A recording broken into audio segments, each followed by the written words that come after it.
ओम प्रकाश का medical store अपने स्थान के कारण काफी पुराना और अच्छी स्थिति में था, लेकिन जैसे कि कहा जाता है कि धन एक व्यक्ति के दिमाग को भ्रष्ट कर देता है, और यही बात ओम प्रकाश जी के साथ भी घटित हुई। ओम जी बताते हैं कि मेरा मेडिकल स्टोर बहुत अच्छी तरह से चलता था और मेरी आर्थिक स्थिति भी बहुत अच्छी थी।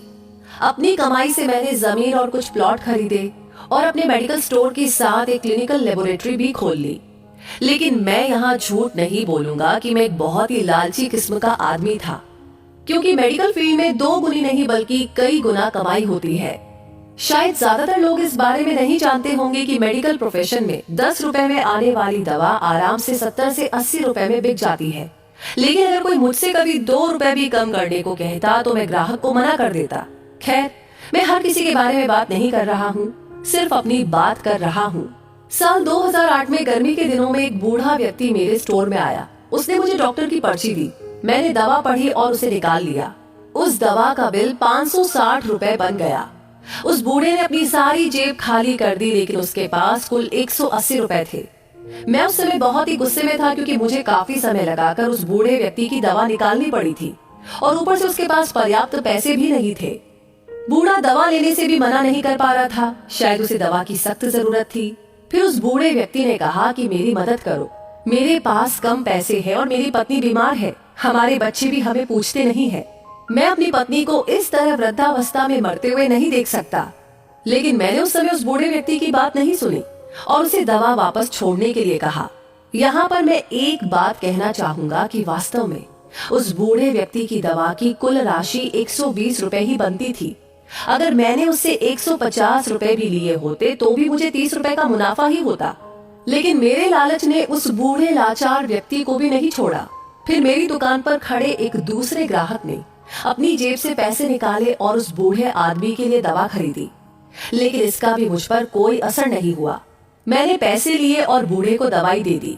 समय बीतता गया और साल 2009 आ गया।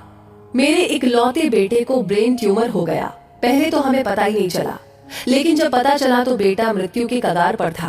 पैसा बहता रहा और लड़के की बीमारी खराब होती गई। प्लॉट बिक गया, जमीन बिक गई और आखिरकार मेडिकल स्टोर भी बिक गया। लेकिन मेरे बेटे की तबीयत बिल्कुल नहीं सुधरी।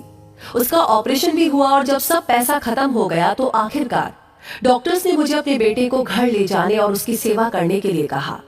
उसके बाद 2012 में मेरे बेटे का निधन हो गया। मैं जीवन भर कमाने के बाद भी उसे बचा नहीं सका। 2015 में मुझे भी लकवा मार गया और मुझे चोट भी लग गई।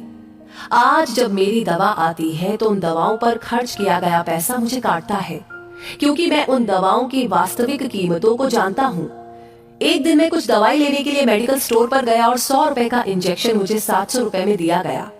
लेकिन उस समय मेरी जेब में 500 रुपए ही थे और इंजेक्शन के बिना ही मुझे मेडिकल स्टोर से वापस आना पड़ा। उस समय मुझे उस बूढ़े व्यक्ति की बहुत याद आई और मैं घर चला गया। मैं लोगों से कहना चाहता हूँ कि ठीक है कि हम सभी कमाने के लिए बैठे हैं, क्योंकि हर किसी के पास एक पेट है, लेकिन वैध तरीके से कमाए। गरीब लाचारों को लूट कर कमाई करना अच्छी बात नहीं है, क्योंकि नरक और स्वर्ग केवल इस धरती पर ही है, कहीं और नहीं। और आज मैं नरक भुगत रहा हूँ। पैसा हमेशा मदद नहीं करता, हमेशा ईश्वर के भय से चलो, उसका नियम अटल है। क्योंकि कई बार एक छोटा सा लालच भी हमें बहुत बड़े दुख में धकेल सकता है। तो दोस्तों, इस कहानी को सुनकर आप क्या महसूस करते हैं? अपनी राय हमें जरूर बताएं और इस वीडियो को ज्यादा से ज्यादा शेयर करें। आपका हर एक लाइक, हर एक शेयर और हर एक कमेंट हमें मोटिवेट करता है ऐसी ही प्रेरणादायक वीडियो पर काम करने के लिए, मेहनत करने के लिए। साथ ही हमारी हर वीडियो को सबसे पहले पाने के लिए हमारे पेज को फॉलो करना ना भूलें। धन्यवाद।